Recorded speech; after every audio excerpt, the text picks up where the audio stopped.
Alright, hey guys, Jeff Ryan here. The Torino just came in, and you guys know I collect the ones that don't have any factory accents. Everything in this box right here doesn't have any factory accents from Aurora. I really like that one. And when this one was on eBay, I've had it before. The last one I had, I broke the front screw post. My controller stuck in the wide open on position. It went flying off the track, and the front screw post cracked. So I just went and got another one. This is the type of color that Aurora never produced or never released the Torinos in. They did a lot of different colors, but not in this one. They never released this one. And this is in very, very, very nice shape. Let me do this just for fun. I'll take it over to the bench. We'll look at it a little bit further. Fantastic. Just looking at it, it looks really good. Look at the shine on it. Looks good. I know the VRP will tune that up just a little bit, but wow. I think I'm going to wash it first. I always like doing that with the shells that I get. I always like to wash them first. I'm not going to paint it. I'm not going to do anything with it. I'm just going to, get it good and clean there. Man, that really looks neat.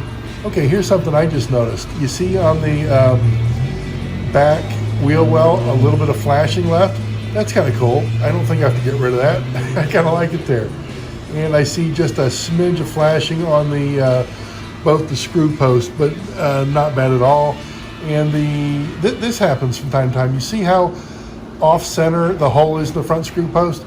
That happens to a lot of the T-Jets. That happens quite a bit. So I'm not going to fret about that.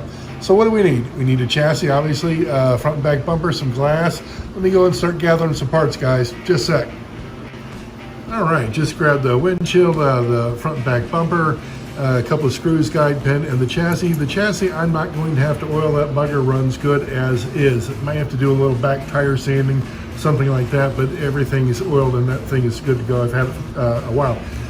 The front back bumper and the windshield, I got it from Rather Boring on eBay or Model Motoring if you just want to check it. Those guys have got some outstanding parts.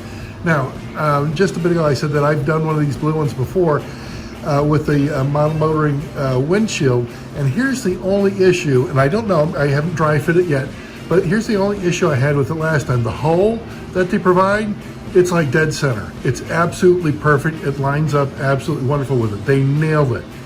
It just might need to be bored out a little bit. Just a tiny little bit. That's what I found on the other one. I don't know if this is true on this one, but I'm going to dry fit it and see. So let's go ahead and do that first.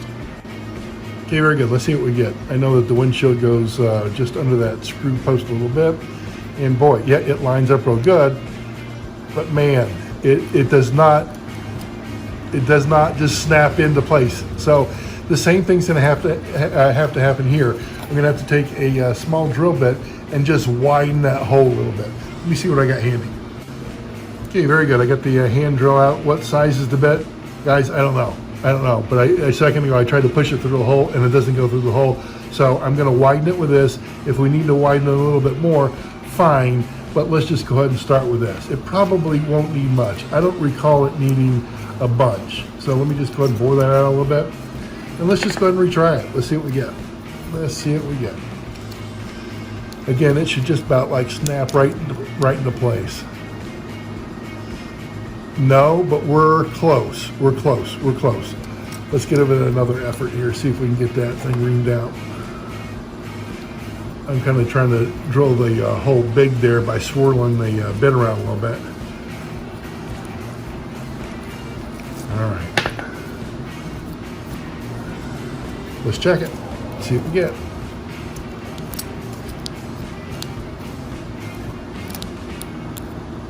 Okay. Boy, that's close. All right. It's kind of staying in place, but it's not snapping in place. Let me grab a different bit altogether. Okay, good. Got a different bit in there, and okay, that didn't take much. That did not take much. Okay, let's try a dry fit, see if we get it. Again, this thing should just, I remember last time it just snapped in place real good when that hole was just right. There you go. Probably wouldn't have to have any glue, but I'm going to put a drop of glue there. I'm going to do that. One thing I'm going to do is wash it up like I said, but then we also have to, it just dawned on me, these screw posts, the holes there, they've not been tapped. So we will have to do that as well.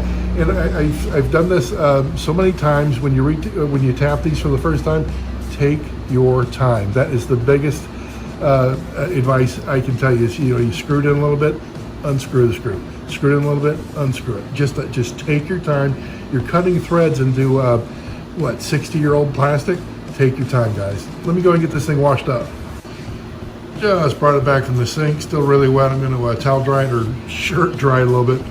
And always wick out the screw posts there, guys. Always wick those out with a little bit of a paper towel.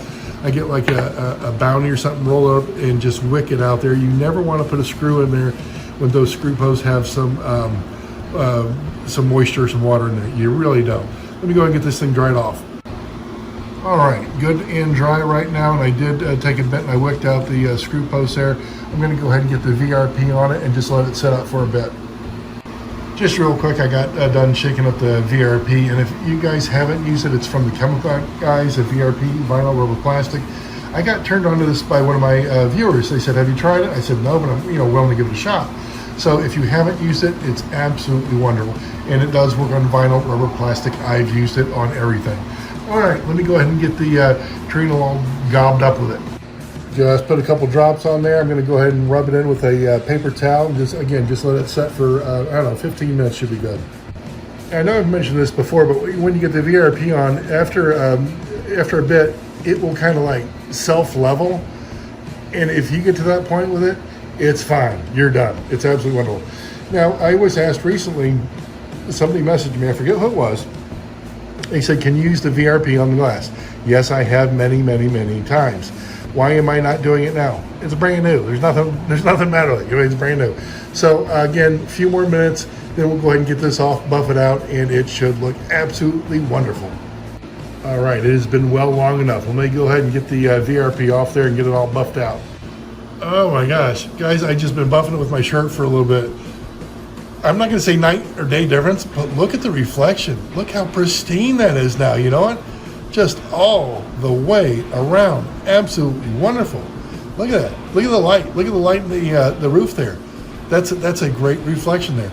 I can't say enough good about the VRP, guys. If you haven't tried it, please do so. If you don't like it, send the bottle to me. I will use the rest of it. I really will use the rest of it. This thing looks so good. Again, looking this good, it looks better than I do. There's no question about it. It's older than me too. All right, let's go ahead and get these screw posts tapped in. Okay, what I've done is I've just finger tightened them in. They're just barely in there. Screws are just barely in the screw post. And what I'm going to do is, again, I will just a little bit tighten it, then untighten it, a little bit tighten it, then untighten it. You keep going through that method and it'll just inch down, or not even inch, it'll just squeak down in there a little bit, then you'll be at the depth that you want. I have to hold this in front of me to do it. Let me go ahead and get started on the front one. Okay, I was tightening the screw into the screw post, going very slow, and it was on the about second or third slight turn, the screw post busted. The screw post should be able to take more driving the screw in, torque or whatever it did. And remember at the beginning of the video I said, hey, it was off-centered a little bit? That may have had something to do why it cracked. Good news is we're not done. We're not done. We have part of the screw post there. The other part of the screw post, I believe, is near my feet. I'm going to go ahead and look for it real quick. Okay, I thought two pieces came off. I may stand corrected here. Here's the piece that I got, and it looks like we're going to be in good shape. I just got to get some Gorilla Glue on there and let it set up and mend. Okay, good. I just Gorilla glued it back into place. I've got to just set it down and just let it dry. Okay, still waiting for the front screw post to dry a little bit. I'm going to give it a few more minutes. And I got the back one tapped in real good. That's about as far down as I want to go there. So again, instead of just trying to tap the screw post with some threads, I'm going to have to drill that Gorilla Glue out of there, and then we're going to have to thread it. All right, so again, a few more minutes of this drying, then we'll be good to go. Okay, it's been a bit, and what I want to do now is I'm going to drill that hole. I just started just a little bit, trying to hit it as close to the center as I can. I'm going to put it in front of me and see if we can get that hole drilled out real quick. Then what I'm thinking about is I will I'll increase the size of the diameter of the drill bit that I'm using to make those threads cut easier. So let me get this drilled out as far as we need right now. Just gonna hold that in front of the camera for a bit. What I've been trying to do is just drill as, as perpendicular as possible. You know what I mean? I just want to make sure that, and I'm going slow, guys. I am going slow. When I get this first one done, great, but then I'm going to widen the hole a little bit just with the other bit that I got there. Then it should be pretty good as far as cutting some grooves into the plastic. But right now, I am just taking my time. I do not want to have this bugger come apart again. Okay, good. I've got that plenty deep in there. That's going to be fine. That's going to be fine. I'm going to use the a little bit bigger diameter bit here, and it's going to just widen that hole a little bit. Then when we cut the threads for the screw, should be good. Okay, very good. I just got the bigger bit on it, and I'm going to start it out just a little bit. And again, I'm trying to keep this as perpendicular to the hole that it's going into as much as possible. Okay. Well, needs to be a little bit tighter. Now, see, I didn't tighten that bit down as much as I should. There you go. There you go. Now that should start doing it. Yes, it is. Yes, it is. So what I'm doing right now is just widening the hole a little bit, and you can see some of that plastic come out. Not much at all, but just widening up just a little bit. Okay, I'm going to take it out. I'm going to get it in front of me. I'm going to make sure the depth is correct before we put that screw in. Okay, very good. I got that hole bored out pretty good. I'm going to go ahead and start the tapping in the screw there. All right, now once again, I just started with my fingers. And guys, I'm going super easy. I am not trying to grind down and just twist it and get it in there. I'm going very slow. A little bit of putting it in and a little bit of backing it out. A little bit of putting, just a little bit of time, and you just keep repeating this process until you get in there. The first time I did this, the screw is just finger tight, and then I put it in like 1, 2, and it just cracked. It cracked, and I think it was because that hole that Aurora drilled was off center. That was off center. I can't be 100%, but when I started doing it very lightly, like I always say to do very lightly, it just came apart. All right, guys, I'm going to keep this process going until I can get this down to where I need it. Let me put it in front of me.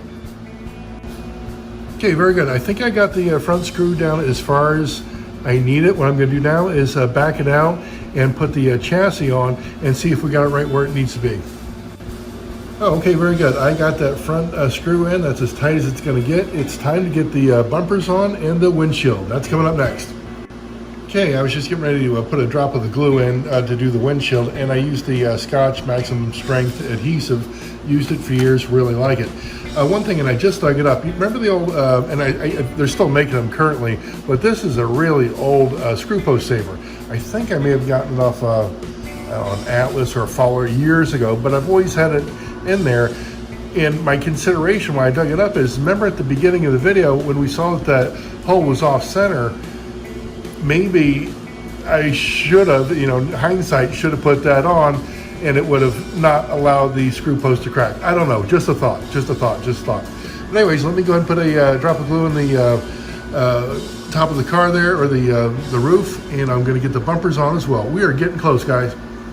Just for fun, I want to do one last dry fitting before I glued it, and it snaps in place so snug, guys. It doesn't really budge. I gotta let it, push it out. I'm not gonna glue it. I'm just gonna have it in there like that. Worked out real good. Okay, it's been a little bit. I got both the bumpers and the glass in. Guys, it's time to get this on the chassis and get it on the track. Wow, very good. What do you think, guys? Are we looking good? Yes, we are. Yes, we are. Get the transformers here. Track time, see what we get. Yeah, boy, look at the Torino. I love the Torinos. The Torino, to me, the way the back goes down, it looks like it's ready for flight. They just look like they're ready to go. I like the Torinos. And to have one that doesn't have any factory accents on it, I'm really digging that.